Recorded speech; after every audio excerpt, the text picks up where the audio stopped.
शर्टावाला होता सोनू सिंग, त्याला मी पकडलं. तो जेव्हा आम्ही त्याच्याकडे धावत गेलो त्यावेळेस तो आम्हाला दगडाने मारत होता.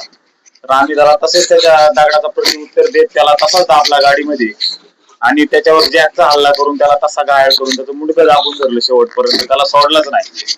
आणि मग बाकीचे ग्रामस्थ आले आणि ग्रामस्थांनी त्याला चांगला स्कोप दिला आणि मग त्याला आम्ही बांधून टाकला आणि पोलिसांच्या ताब्यात दिलं. सकाळी मी साधारणतः 8 वाजता माझ्या वाकड गावातून कामावर धरणेश्वर बुंद जायला निघालो तर मला माझ्या मावस भावाचा फोन आला. आधी चौगुले म्हणून मावस भाव फाट्याचा, त्याचा मला फोन आला. तर तो म्हटला की MS-17 AJ 3075 गाडी ही आळेफाट कोलारवरून चोरली गेलेली आणि ती आळेफाट या ठिकाणी बघितलेली, ती त्या साईडला आलेली आहे, तुला दिसते सांग. तर मी त्याला म्हटलं की मी कामावर चालू, मला दिसले सांगतो, नाही तर मी सांगू शकत नाही. तर मी या ठिकाणी दूध गाडीला हात करून आलो. ती गाडी इथे थांबली आणि मी तिथून गाडी बघितली का तीच गाडी म्हणून मी थोडं पुढे गेलो. मावस भावाला माझा फोन केला आणि मी तिथे SP पेट्रोल पंपवर त्याची मोटरसायकल घेऊन परत या ठिकाणी आलो. तर ती गाडी कन्फर्म केली मावस भावाकडून आणि त्या गाडीची सर्वप्रथम मी चावी काढली आणि ते त्या टेबलवरती 5 मावडेवाल्यांची नाश्ता करत होती. तर मी त्या टेबलवरती गेलो आणि त्यांना थोडंफार बोललो आणि म्हटलं आमची गाडी, आमच्या गाडीच्या आधी तुम्ही चोर आहेत म्हटलं. तर ते टपाटप सगळे उठले आणि गाडीकडे पळाले. त्यांनी मला धक्काबुक्की करत गाडीकडे आणलं आणि सुरा दाखवला व दगडफेक करण्याचा प्रयत्न केला. ग्रामस्थांनी सगळं आमचे गणेश दादा असतील, विशाल दादा असतील यांनी सगळ्यांनी सहकार्य करून त्यांना 2 जण एका जागेला जागीच पकडलं. 5 जण धरणाकडे पळाली. त्यातील 1 जण गाळात अडकून पडला तर त्याला तरुणांनी वरती आणलं. बाकीचे 4 तिथून गायब झाले व पिस्तुलाने देशी कट्टा होता त्याने आमच्या मुलांना घाबरवलं. त्यामुळे आमची मुलं माघारी आली आणि नंतर ओतूर पोलीस स्टेशनने सगळ्यांना ताब्यात घेतलं आणि योग्य पद्धतीने प्रशासनाने आम्हाला सहकार्य केलं, त्याबद्दल त्यांचंही धन्यवाद.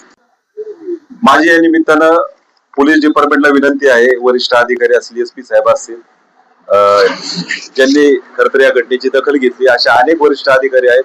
DSP साहेबांशी पण माझं त्या ठिकाणी बोलणं झालंय, पोलीस अधिकाऱ्यांशी बोलणं झालंय.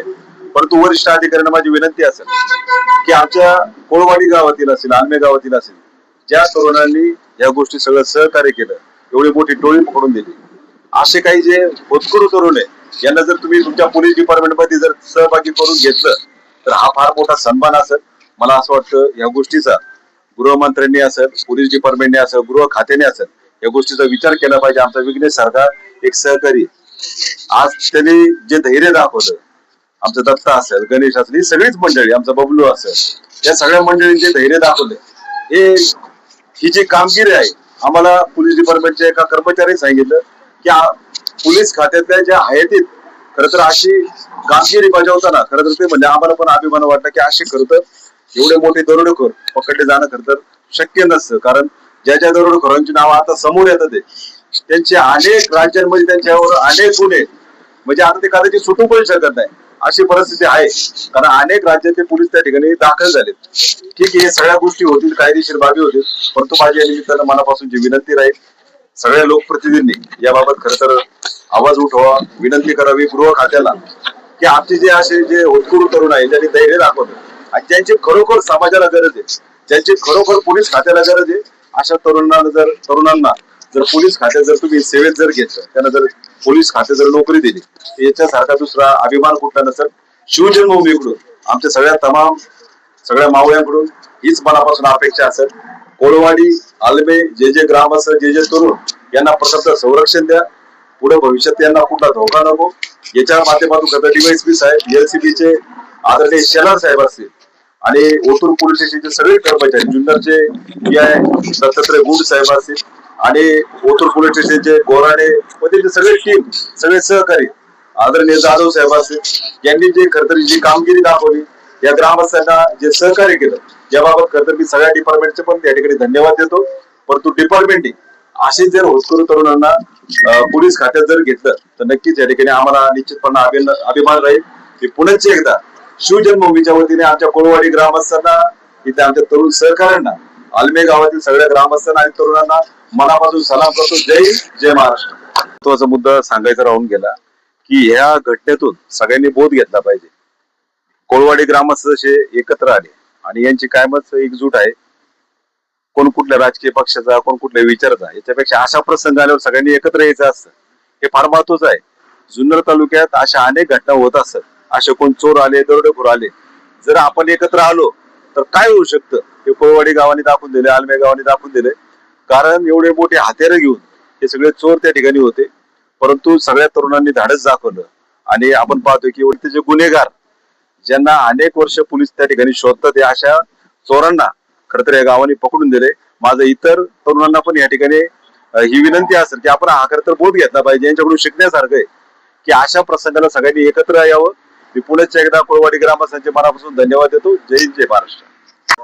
मौजे कोळवाडी येथे काल सकाळी जो प्रकार या ठिकाणी घडला त्या प्रकाराची संपूर्ण जुन्नर तालुक्यात नाही तर संपूर्ण महाराष्ट्रामध्ये त्याची चर्चा या ठिकाणी झालेली आणि या ठिकाणच्या युवकांनी जे काय आपलं योगदान दाखवलेले धाडस दाखवलेले त्या युवकांचं खऱ्या अर्थानं कौतुक करण्यासाठी नारायणगाव येथील सन्माननीय सुरजजी वाघे साहेब तरुणांचे एक स्फूर्तीस्थान आज या ठिकाणी आले. त्यांनी आलेल्या कालच्या या कामगिरीबद्दल सर्व तरुणांचं अतिशय भरभरून असं कौतुक केलं आणि मी पोलीस खात्याला विनंती केली की अशा तरुणांना भविष्यात जर आपल्या सेवेमध्ये जर संधी दिली तर निश्चितपणाने हे अतिशय चांगल्या प्रकारचं कार्य होईल अशा प्रकारचं विनंती त्याला केलेली आहे.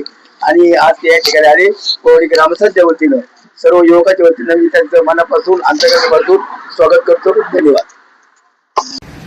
या कोळवाडी ग्रामस्थांनी जे धाडस दाखवले, आलमे ग्रामस्थांनी जे धाडस दाखवले, माझी पुण्याच्या एकदा पोलीस खात्याला विनंती राहील की मागाशी जशी आम्ही त्या ठिकाणी मागणी केली, परंतु यासोबत ह्या ग्रामस्थांना जर 5 लाख रुपये जर इनाम दिला तर नक्कीच यांचं कौतुक, जे कौतुक करायचे ते नक्कीच त्या इनामामध्ये होईल. कारण अशा तरुणांना किंवा अशा गावाला जर तुम्ही पुरस्कार दिले, कुठं इनाम दिला तर नक्कीच इतरांना पण त्या ठिकाणी या गोष्टीची प्रेरणा मिळत असते. म्हणून पोलीस खात्याने अशा ग्रामस्थांचा, अशा गावाचा विचार करावा आणि ह्या गावाला 5 लाख रुपयाचं इनाम द्यावा अशी आमची मनापासून विनंती.